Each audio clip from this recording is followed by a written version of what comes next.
Y'all know the best kind of metal is that bluesy stuff, that country fried grime, that redneck devil worship. Oh, wait, Iron Monkey is from the UK. Fuck.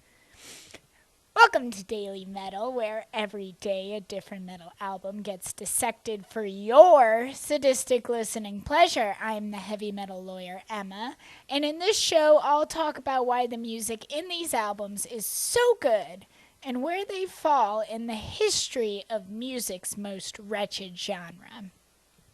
On July 11th, 1999, UK sludge masters Iron Monkey and Japanese doom metal band Church of Misery put out a full-length split album. The split was put out by the late, great Man's Ruin Records, a label from 1994 to 2002 that is most well known for the legendary stoner metal bands they produced albums for, like Acid King, Melvins, and Fu Manchu.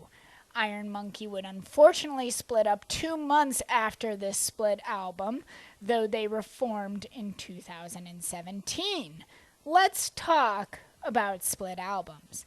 Split albums have been around for about as long as vinyl records have been put out by major companies. You can find examples from the 1920s, like a split by Archer Gibson and Lily Pons, singing Out of the Depths I Cry to Thee, Part 1, and Lo, Hear the Gentle Lark, respectively.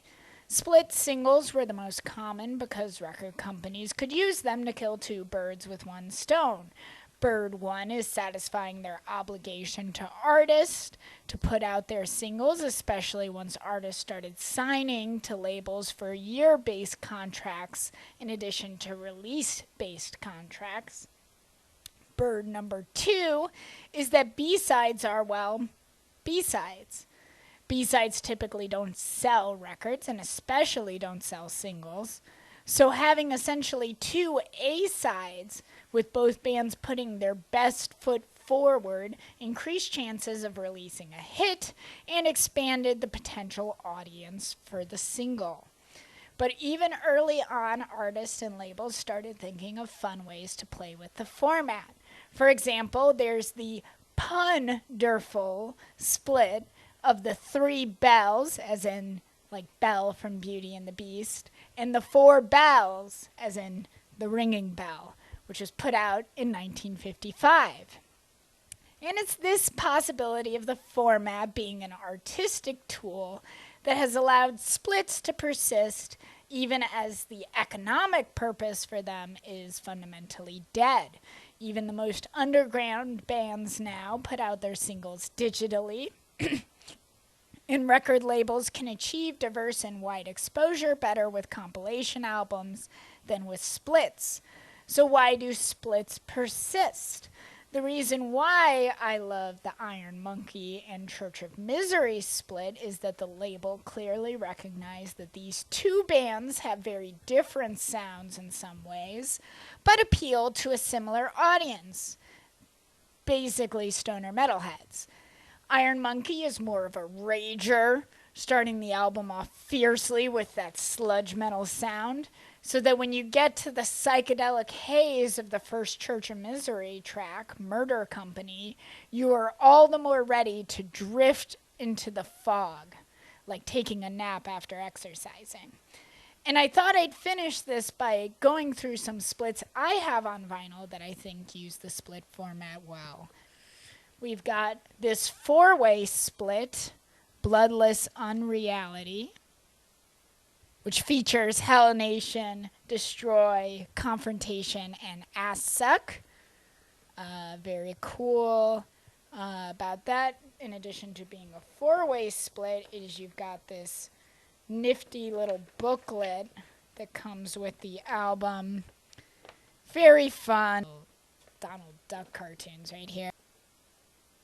So one thing I really love about split albums is that it gives you an opportunity to essentially have 2 album covers. You don't always get that with split albums, but it is a pretty common thing. Here's a split, for example, by Mincecore band Agathocles, and Preparation H. And another example of that here is X Brainiacs, the Power Violence Band. We've got One Skull here, and then No Comply, another skull. This one with a skateboard in it. And lastly, but certainly not least, we have this great split from hardcore bands Gorilla Angreb and Locum, which is a singles from two of the bands. The first is The Saw is the Law, and the other is very difficult for my American ass to pronounce. Motor Smash. Yeah. Here, just look at it yourself. Basically, the split is all about Texas Chainsaw Massacre. That's why you got Leatherface right there, except he's got a guitar. And it's split in half. Very clever, making a split all about being split in half. So what is your favorite split album and why? Let me know in the comments. And if you like this video, please subscribe so you can find out what the metal album of the day is, why it is so brutal, and where it fits in the history of the genre.